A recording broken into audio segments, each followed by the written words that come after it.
It's a $1 billion payday for somebody, but only if they are very lucky. If you're looking to quit a bad habit, then maybe your brain would be a good place to start. It's homecoming week here at North Texas, and the Mean Green have an exciting matchup this Saturday.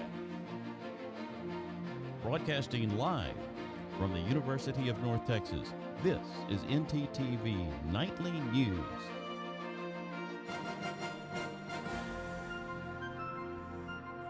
Thanks for joining us on ntTV Nightly News. I'm Naomi Sanchez. And I'm Kyle Orr. Well, it's all about the money. Powerball jackpot is well over $1.2 billion.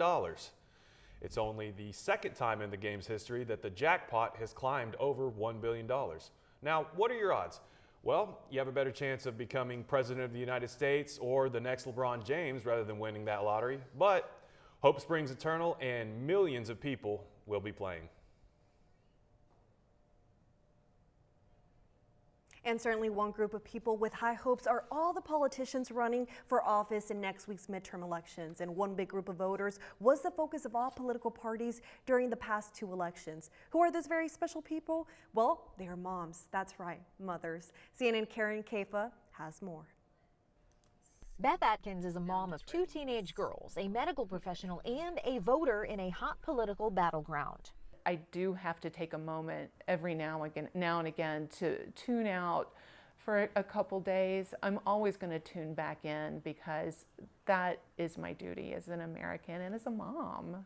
Georgia's seen a stepped-up role in American politics, a presidential swing state and pivotal Senate races in 2020. Now in 2022, another pivotal Senate race and a closely watched contest for governor. That means Atkins takes her vote very seriously. She says health care and choices about that care are her top priority. I want all patients to have their access to what they need and what they want. Patients deserve knowing what their options are. Women have voted at higher rates than men in every presidential and midterm election since 1984, based on a tally by the Center for American Women and Politics. In the 2018 midterm elections, the first of Donald Trump's presidency, and as the Me Too movement gained steam, women voters boosted Democrats. But recent polls cite the economy and inflation as the top issue for voters overall this cycle, which could help Republicans. For Leslie Valentine, who voted early in Georgia's election, women's rights were top of mind. I needed to make sure that my rights as a woman, as an African-American woman, were going to be protected. A mom and a military veteran, she also runs a foundation to help those struggling with their mental health, another important issue for her. I need to know who's going to be in office that's going to look out for the veterans, look out for the mental health of the veterans, but also mental health of the youth, because so many kids have suffered through this pandemic. Also, school safety. It breaks my heart that kids go to school daily, and in that given day, they may have to get up under their desk or find a place to hide. Valentine says her daughter is a decade away from voting, but they talk about what they can. I told her, I was like, it's very important that, number one, that we vote. You exercise that right to vote. Why? Because so many people in the past have died for our right to vote. Both moms thinking about how decisions now could impact their daughters when they eventually cast those first ballots. In Atlanta, I'm Karen Kaifa. A very important group of voters indeed. And well, let's hope election day weather is as lovely as it was today, don't you think, Kyle? Yeah, I agree, Naomi. Hopefully it'll be a gorgeous night as well. Olivia, what do you have for us? Well, Kyle, tonight we'll actually have gorgeous weather, as you said, but currently in Denton, Texas, the temperature is 71 degrees. Wind speeds are up to 11 miles per hour, but it feels like 71 as well. Sunny weather conditions. Later on tonight, it's going to cool down to 64 degrees. Wind speeds will slow to 7 miles per hour, as you can see, and it'll feel like 64. Now, tomorrow, mid 60-degree range temperatures is not the only thing that UNT students have to look forward to tomorrow. The traditional and annual UNT Homecoming Bonfire was rescheduled from Friday over to Thursday. Now, obviously, when there's water or an absence of fire, usually that means that there's a presence of water. I'll get into that later on in our full weather report, but tomorrow, cloudy conditions will appear. The temperature will be 65 and it'll feel as such. Wind speeds will increase just slightly to 8 miles per hour. Later in the show, I'll explain how severe thunderstorms, which are predicted for Friday, will be responsible for that moved bonfire, but we'll get into that later in our full weather report. As for now, back to you guys at the desk. Thanks, Olivia. Well, looks like we will have some nice weather tonight. All you might need is a light jacket for a late night walk. And speaking of late night walks, I know the idea can be unsettling for some, but there's a new app that can help with that. Our reporter Sierra Pope has more on this. Sierra? Thanks, guys. The world can be quite dangerous, especially for women, but the Safe Up app can help women all across the world feel safer in public. With this app, you can make phone calls, video chat, or send someone to your exact location in just one click of a button. You can also arrange safety checks periodically with trusted guardians. Plus, download is free of charge, and when completed, verification will be needed. The Safe Up app can make late night walks or crowded events less fearful. So do not hesitate to download the app today. With 24/7 assistance, you will never feel alone. Back to you, Kyle. Thanks, Sierra. Well, this week has already been a busy one, and on campus, it's not about to slow down. The UNT Talents have put together a week full of homecoming events, both new and traditional. We've had picnics, t-shirt giveaways, the ever-popular Build-A-Bear project for Cook Children's Hospital, and there was more to come. Tonight, the traditional Yell Like Hell competition will be held in the Coliseum, sponsored by the Progressive Black Student Organization and Student Activities. It all begins at 7 p.m. tomorrow. More t-shirts at Discovery Park up in Frisco. It is the homecoming cookout, and then back on the Denton campus beginning at 5 p.m., it is the Travel Bash on the Mall and South Lawn. And the big news, the bonfire has been moved to tomorrow night because of potential rain on Friday. So Yell Like Hell tonight, Travel Bash and bonfire tomorrow night.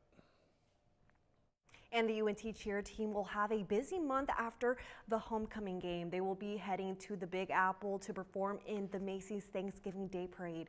For the years, the parade has selected bands and spirit groups from high schools and colleges all across the nation to be involved in their annual celebration in New York City. The UNT Spirit team is fundraising on UNT.scale funder and has reached 27% of their $50,000 goal. We wish the UNT cheer team the absolute best. But for the Macy's performance, our UNC cheerleaders will be bringing their A game for the homecoming game this weekend. Our sports anchor Spencer Grant is out at the Apogee Stadium with more. Spencer? That's right, y'all. If you want to see the UNT cheer squad, they'll be at Apogee Stadium this Saturday for the homecoming game, where UNT will host Florida International at 3 p.m. Last Saturday, the Mean Green beat Western Kentucky to improve to 5-4. UNT has a clear shot at bowl eligibility and a likely rematch with UTSA in the Conference USA Championship game as long as they continue to win. North Texas opens up this weekend as 21-point favorites. I'll have more sports later in the broadcast. For now, back to you guys in the studio. Thanks, Spencer. How early is too early to get into the holiday spirit? Starbucks may have settled that debate. And one business is moving to a 3-day work week. Find out why and how the employees feel tonight. Imagine it's ice cream day at the office. And everyone from the day before voted for their favorite flavor. Everyone but you. You decided not to vote. The flavor they picked isn't the one that you wanted.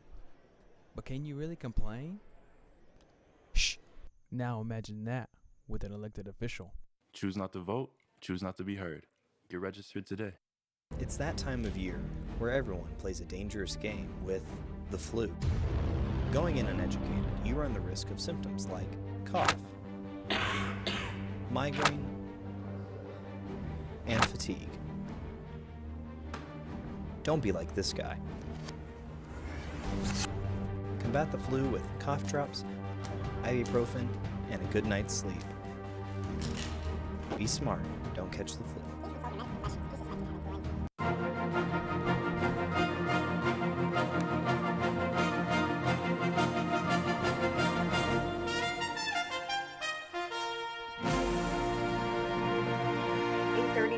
33-year-old man allegedly threatened to punch a bar manager and resisted arrest late night Tuesday. Police say the man had been drinking at a local bar when he reportedly got aggressive with another man there and threatened to punch the bar manager when she tried to break up the argument.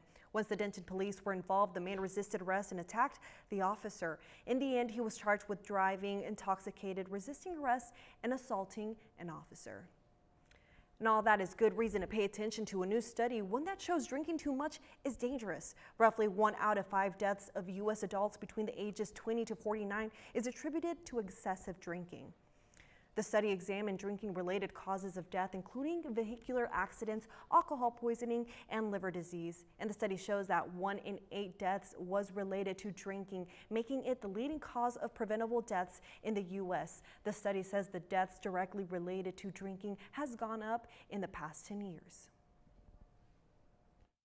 Maybe a safer drink of choice is a good old-fashioned cup of coffee, but of course, as we get into that holiday season, the folks at Starbucks are certainly not old-fashioned.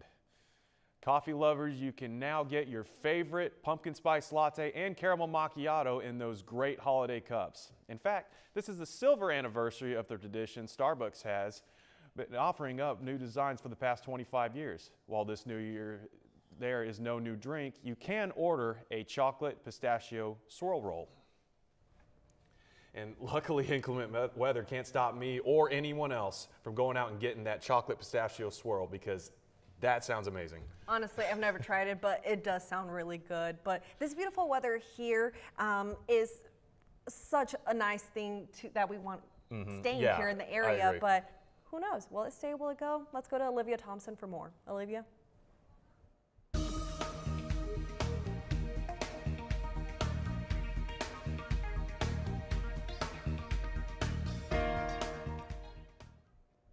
Good evening, North Texas. And well, Nomi, that nice weather that we're having today is actually not going to extend into Friday, which is why they moved one of the most important events during homecoming here at UNT over to Thursday instead of Friday. And I'll talk about that here in a second in our 7-day forecast. As you can see, in Denton, Texas right now, the temperature is 71 degrees, and neighboring cities are experiencing similar temperatures, all in the 70s, which is a special case here out west. In Graham, it is 75 degrees. As you can see in Bowie, Decatur, even Gainesville, Texas, it's 70 degrees. A nice, non-cool, but not too hot temperature for them there. And then if we move out east in Sulphur Springs, it's going to be 73 degrees. And even further up north, it's 71. So we're sitting in the 70s. And when we take a broader look across the state of Texas, you'll be able to see that in El Paso, 74, down south, 76 is actually our warmer temperature. And then when you look out east, even Shreveport is sitting at 76 degrees. So nice temperatures, nice weather. But I can't say that about Friday. When we take a look at our 7-day forecast, you'll be able to see that after that bonfire tomorrow on Thursday with the high of 79 and a low of 68, those thunderstorms are going to have an 88% chance of rain, so you're not really going to get a chance to miss the weather. On Friday, that high temperature is 75 with a low of 44. Now, during the weekend, we are going to get a glimpse of the sun with the 70 degrees for Saturday's high, a low of 49 for Saturday. Moving out into next week, you'll be able to see that on Monday, warmer temperatures, but not sunny skies. It's going to be a high of 81 with a low of 63. It's raining again on Monday, guys, so don't put that umbrella and rain boots and that jacket too far into the closet. And then Tuesday and Wednesday, we're rolling out of all that rain with cloudy weather conditions, but it's still going to be a high warm at 80 and 79 degrees. Thanks for joining me for our full weather report. Back to you both at the desk. Thanks, Olivia. Well, when COVID hit, a lot of sports had to take a break and some really struggled to get back on track. But one sports club here at UNT figured a way to really climb to the top of the mountain, or in this case, the rock wall. ntTV's Leslie Juarez has the story. UNT has over 450 student organizations, with only 36 of those being club sports. However, even though the number is low, there is still plenty of recognition and growth in one specifically. Last spring, we got a reward for being the most improved club. After COVID, Climbing Club kind of took a hit. Our members went all the way down to like 10 or 11. And since then, we've gone up to over 100 members, and the club has improved a lot. The UNT offers members the opportunity to compete at a local or national level. Climbing Club welcomes members with any experience or no experience at all. This is my first semester of rock climbing, and I love everything about it. There is one thing, however, that makes the club stand out and has possibly impacted the growth. I transferred here from A&M, and I saw that they had a climbing club that wasn't super exclusive, so I went to first practice and I fell in love with people in the sport. So I wouldn't say that it's harder for girls, it's just harder for us to feel welcomed in it because it's so male dominated. As Alyssa mentions, UNT climbing has made her feel welcomed and has even added to her personal growth. I have a fear of heights, and I'd have to say the fact that I'm like defying that fear every time I go up, it's kind of like made me a better person, I guess, because I've learned how to deal with that fear. For some, challenges come in ways such as conditioning my hands, for sure. My hands are always messed up. I rip them constantly. And for others, it's all in the mind. That is the hardest thing, because a lot of people don't realize how much they can actually do until they push themselves, and climbing really forces you to do that. Besides their personal reasons to stay in the club, they all agree that the best part is the people and the trips. We've gone to Waco, all the way in El Paso, outdoor climbing with a group of friends from Climbing Club. I put it together, everyone just pitches in, and we just spend a weekend or a week together just climbing, hanging out, having fun. I'd probably say those are the best memories that I have. For ntTV News, I'm Leslie Juarez. Up next, find out how your brain might be holding you back from starting a healthier routine. And later tonight, take a look at the historic ballot box that changed the future of voting for women as we know it. Stick with us. The midterm elections are coming up across the country on November 8th, and here at North Texas Television, we'll be giving you live updates throughout the night. National and state race updates, original content on political issues, and bilingual coverage, North Texas Television is here to keep you informed. We'll also have experts in political science and sociology to share their takes on hot-button issues at stake in these races. Our live reporters will be covering the evening in Dallas, Denton, and the state capital, Austin, Texas. Be sure to tune in for midterm election coverage right here on North Texas Television. We'll be going live from 7 to 9 p.m. on Frontier 46, Charter 192, YouTube, and Facebook. So a man's been walking in the desert for days at a time. He finally comes across a bar and orders a Coke. That's not funny. Eh? Eh?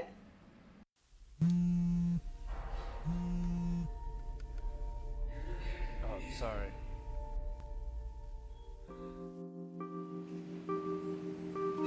Oh, sorry, man.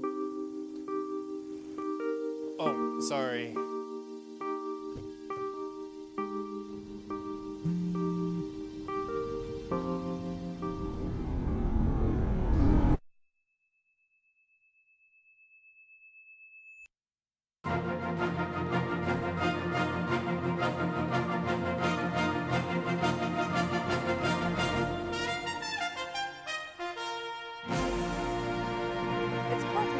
Metathesiophobia, the fear of change, and our brains may be to blame. In today's Health Minute, Mandy Gaither has more information from a neurosurgeon on the science of why our brains are hardwired against change. Find it hard to quit a bad habit? Struggle to start a new routine? It may be your brain trying to protect you. Back here is the emotional center of your brain, and that is typically where new change is first processed. Dr. Sanjay Gupta says the brain often perceives change as a threat. It's not comfortable, and that can lead to loss of control and uncertainty. We like to think of ourselves as these nimble, flexible creatures, but in fact, we really don't like change. Gupta says kids are often better with change than adults because they experience it more often. There are things we can do to help us cope better with something different. There's even a formula for change, which says 4 things are needed before change can happen: dissatisfaction with how things are going, a vision of what is possible and tangible, first concrete steps taken toward that vision, and creative leadership to help a person toward it. Gupta says to try and incorporate change into your life on a regular basis. Get out of your set patterns, whatever it may be. Take up a hobby, do something that's different. That's how Gupta says we can help our brains to accept change. For Health Minute, I'm Mandy Gaither. If you want to train your brain to better accept change, Dr. Gupta says it could be as easy as using your non-dominant hand for the day, a simple way to break yourself from normal routines. The recent labor shortage has a lot of businesses struggling to find employees. But a Miami Chick-fil-A franchisee may have discovered the secret sauce for staffing. Justin Lindsay's recipe for attracting workers was his idea to switch employees to a 3-day, 14-hour work week. Lindsay said some of his employees were working 70 hours a week, so earlier this year he overhauled their weekly schedules. He divided his staff of 38 employees into 2 groups that alternate weekly schedules into 3-day blocks of 13 to 14-hour shifts. Since making the change, Lindsay's franchise has been flooded with applications. But for workers looking for a job in management, they're out of luck because Lindsay is seeing a 100% retention rate at the management level. And it's great to see managers really taking the work-life balance of their employees seriously. Absolutely, I agree. But for those of us who still have to work the normal 9-to-5 shift, life can get pretty exhausting. In fact, our reporter Austin Hedgecoff has some insight into why we feel this way and what to do about it, Austin.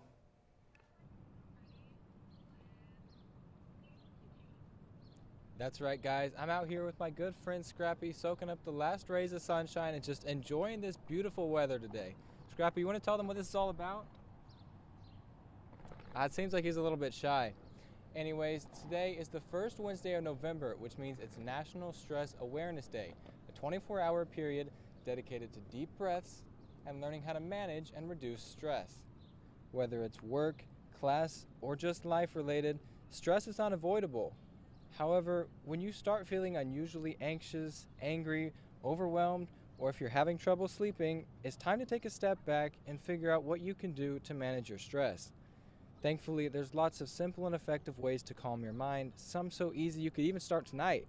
Doctors recommend getting lots of rest, eating a balanced diet, exercising regularly and staying active, and practicing positive thinking.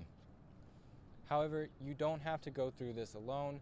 Sometimes the simplest way to reduce stress is to just talk about what's on our minds, whether that be with friends, family, or professionals.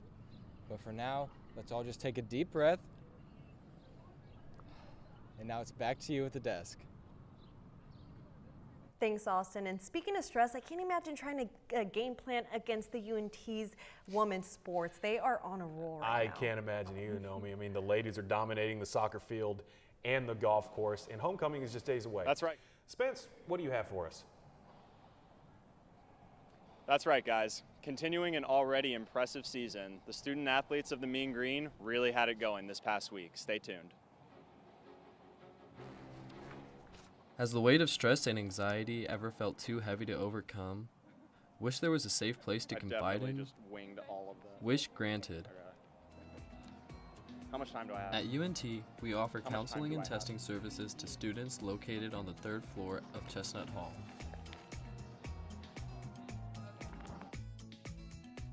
UNT, we're here for you.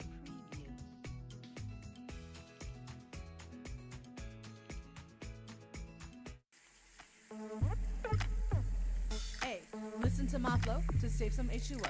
This my water rhyme, and this is how it goes. First, turn off the sink and take some time to think. When you waste water, our supply shrinks. When you take a shower, not more than an hour. Shoot for 10 minutes and save water power. Use a reusable bottle, smart like Aristotle. Ditch all the plastic and be a role model. And that was my H2O flow.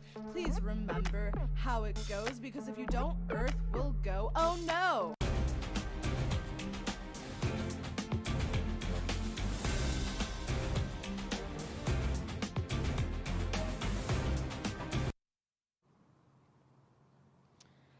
The women's soccer team cruised to its 5th straight win, rolling over Western Kentucky 5-1 in the quarterfinals of the Conference USA Championship this past Wednesday.